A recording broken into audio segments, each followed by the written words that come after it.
नमस्कार, आप देख रहे हैं एसटीएन टुडे। मैं हूं आपके साथ इंदु। स्वागत है आपका हमारे खास बुलेटिन देश प्रदेश में। कोरोना को लेकर देश के लिए अच्छी खबर आई है। दिसंबर के आखिर में या जनवरी की शुरुआत में कोरोना वैक्सीन को इमरजेंसी अप्रूवल मिल सकता है।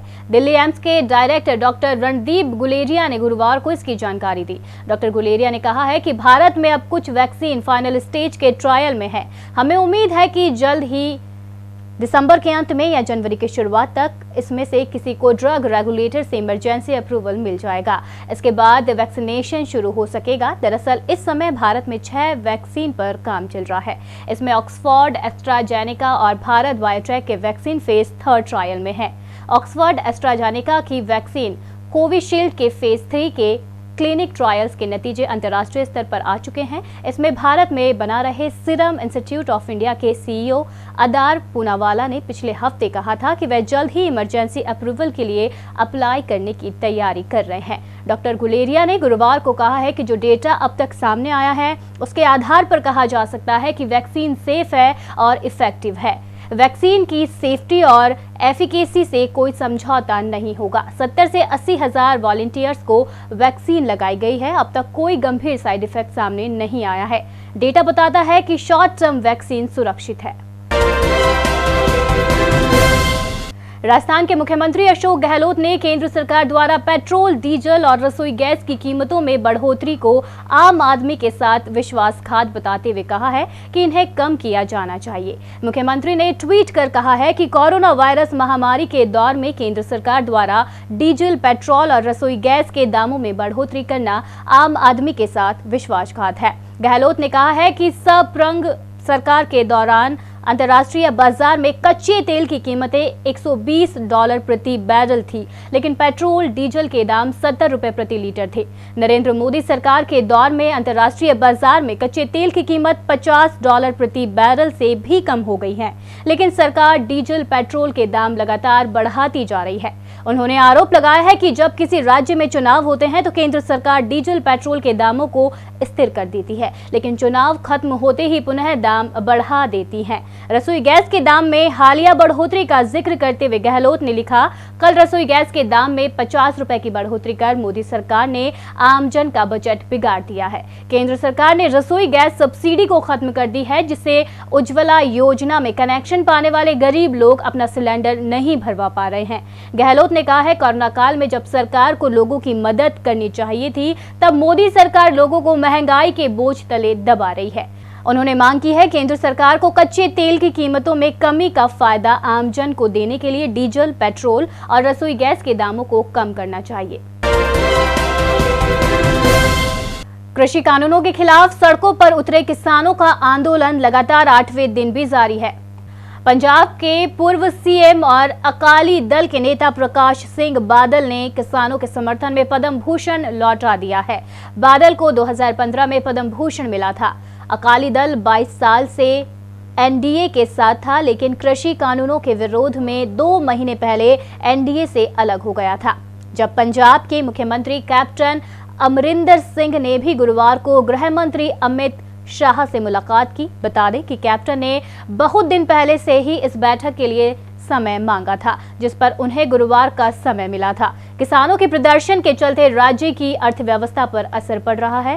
कैप्टन अमरिंदर ने गृह मंत्री अमित शाह से मिलने के बाद कहा कि हम इस विवाद को जल्द से जल्द समाधान निकालना चाहते हैं। पंजाब के किसानों के प्रदर्शन के चलते राज्य की अर्थव्यवस्था पर असर पड़ा है। इसके साथ ही राष्ट्रीय सुरक्षा पर भी असर दिखाई दे रहा है। हमने गृह मंत्री को अपनी बात बता दी है। केंद्र द्वारा लाए गए 3 कृषि कानूनों के खिलाफ किसानों का जो आंदोलन जारी है, उसकी अगुवाई पंजाब ही कर रहा है। राज्य के लगभग करीब 50 किसान संगठन दिल्ली, हरियाणा की सीमाओं पर डटे हुए हैं। अब उनको धीरे धीरे यूपी, दिल्ली, हरियाणा, गुजरात के किसानों का समर्थन भी मिलने लगा है। वहीं राहुल गांधी ने गुरुवार को एक बार फिर ट्वीट कर कहा है कि कृषि कानूनों को पूरी तरह से वापस नहीं लिया गया तो ये किसानों के साथ धोखा होगा। उन्होंने ट्वीट किया है कि काले कृषि कानूनों को पूर्ण रूप से रद्द करने से कम कुछ भी स्वीकार करना भारत और उसके किसानों के साथ विश्वासघात होगा। कृषि कानूनों के विरोध में गुरुवार को राजस्थान में कई शहरों में भी किसानों ने प्रदर्शन का ऐलान किया है। राजधानी जयपुर में भी किसान दिल्ली हाईवे पर प्रदर्शन के लिए जुट गए हैं। ये विरोध प्रदर्शन अखिल भारतीय किसान संघर्ष समन्वय समिति की ओर से किया जा रहा है। समिति ने 2 दिन पहले इस प्रदर्शन का ऐलान किया था। पुलिस ने प्रदर्शन को रोकने के लिए भी भारी पुलिस बल तैनात कर दिया है। किसान प्रदर्शन को देखते हुए पुलिस ने ट्रांसपोर्ट नगर की तरफ से दिल्ली की तरफ जा रहे सभी वाहनों को अनाज मंडी के सामने बने रोड पर डाइवर्ट कर दिया है। इससे यहां ट्रैफिक जाम की नौबत नहीं आएगी। इस साल सूबे की गहलोत सरकार के दूसरे कार्यकाल की वर्षगांठ है। प्रदेश कांग्रेस कमेटी का इस मौके पर सरकार के जनहित के संदेश को आमजन तक पहुंचाने का जिम्मा रहेगा। हालांकि कोरोना के कारण कोई बड़ा कार्यक्रम शायद ही आयोजित हो। गहलोत सरकार सत्ता में हो तो उपलब्धियों को आमजन तक पहुंचाने का जिम्मा संगठन का होता है। प्रदेश कांग्रेस कमेटी ने तय किया है कि राजस्थान में सरकार के कार्यकाल की दूसरी वर्षगांठ पर जिला, ब्लॉक और बूथ स्तर पर कांग्रेस के कार्यकर्ता अपनी भूमिका निभाएंगे। किसानों से जुड़े मुद्दे पर विधानसभा में केंद्रीय कृषि बिल के खिलाफ प्रस्ताव लाना, गुर्जर आंदोलन से जुड़े नेताओं से समझौता हो या फिर कोरोना के खिलाफ जंग में सरकार की भूमिका, इन तमाम प्रमुख मुद्दों को जनता के बीच बताया जाएगा और ये काम संगठन के कार्यकर्ता को करना है। गहलोत सरकार के मौजूदा कार्यकाल में कई अनछुए पहलू भी रहे हैं। खासतौर पर खुद की सरकार को बचाने की कवायद, सत्ता के खिलाफ संघर्ष का बिगुल बजा था, लेकिन विरोधियों को कामयाबी नहीं मिल पाई। इसी दरमियान प्रदेश कांग्रेस को नया अध्यक्ष भी मिला। इन सबसे बढ़कर मुख्यमंत्री गहलोत ने अपनी सियासी चमक बिखेरी। जाहिर है सरकार की ये वर्षगांठ इसलिए भी अहम है कि गहलोत सरकार खुद के अस्तित्व को बचाने में सफल रही। केंद्रीय गृह मंत्रालय ने गुरुवार को देश के 10 सबसे बेहतर प्रदर्शन करने वाले थानों के नामों की घोषणा की।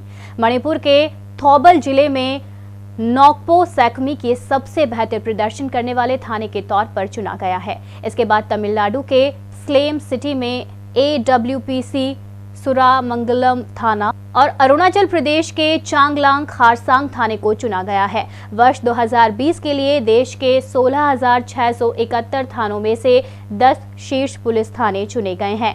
शीर्ष पुलिस थानों में इसके बाद क्रमवार छत्तीसगढ़ में सूरजपुर झिलमिल, गोवा में संगुझम, अंडमान और निकोबार द्वीप समूह में कालीघाट, सिक्किम में पूर्वी पाकयोंग, उत्तर प्रदेश के मुरादाबाद में कांठ, दादर और नगर हवेली में खानवेल और तेलंगाना के करीमनगर जिले का जिम्मा कुंटा टाउन थाना शामिल है। गृह मंत्रालय द्वारा जारी एक बयान में कहा गया कि केंद्र सरकार प्रतिवर्ष देश में बेहतर प्रदर्शन करने वाले पुलिस थानों का चयन करती है ताकि उनके कामकाज को प्रभावी बनाने की दिशा में प्रोत्साहित कर उनके बीच स्वस्थ प्रतिस्पर्धा विकसित की जा सके।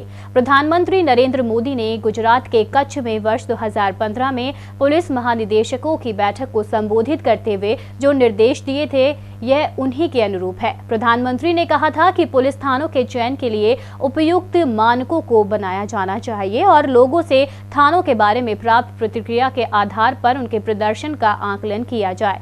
डीजीपी और IGP के 55वें वार्षिक सम्मेलन के दौरान बेहतरीन प्रदर्शन करने वाले 10 पुलिस थानों के नामों की घोषणा की गई। कोरोना वायरस महामारी के बीच पहली बार इस सम्मेलन का आयोजन डिजिटल तरीके से किया जा रहा है।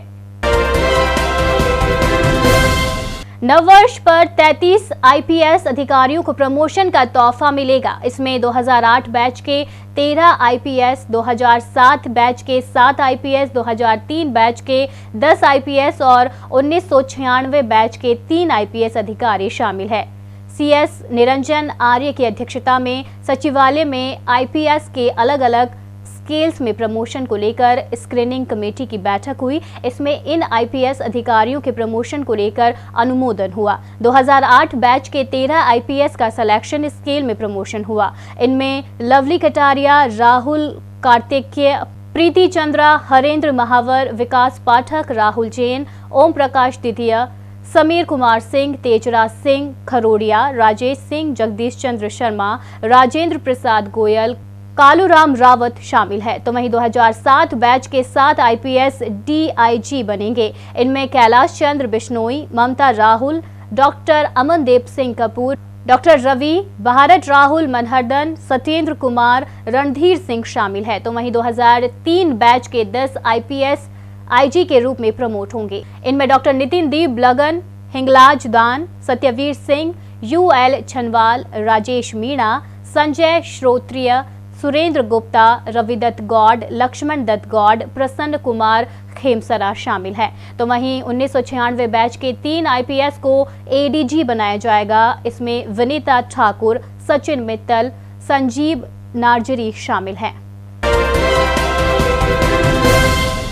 दौसा जिले के सीकराय से विधायक और राज्य सरकार में मंत्री ममता भूपेश के नाम से सोशल मीडिया ID बनाकर हैकर द्वारा पैसे मांगने का मामला सामने आया है, जिसमें हैकर द्वारा कई लोगों से 30,000 रुपए तक मांगे गए। मामला सामने आने के बाद मामला दर्ज कराया जा रहा है, जहां साइबर सेल की मदद से उक्त ID की जांच की जाएगी। मामले में मंत्री ममता भूपेश का कहना है कि किसी असामाजिक तत्व द्वारा मेरे नाम से फर्जी फेसबुक ID बनाकर फेसबुक पर पैसे मांगे जा रहे हैं। इस आपराधिक कृत्य के विरुद्ध साइबर कानून के तहत विधिक कार्यवाही हेतु शिकायत दर्ज करवाई जा रही है। आप सभी से अनुरोध है कि इस प्रकार पैसों की मांग करने वाले फेसबुक अकाउंट को तुरंत ब्लॉक कर दें। देश प्रदेश की खबरों में फिलहाल इतना ही। अब दीजिए इंदु को इजाजत। नमस्कार।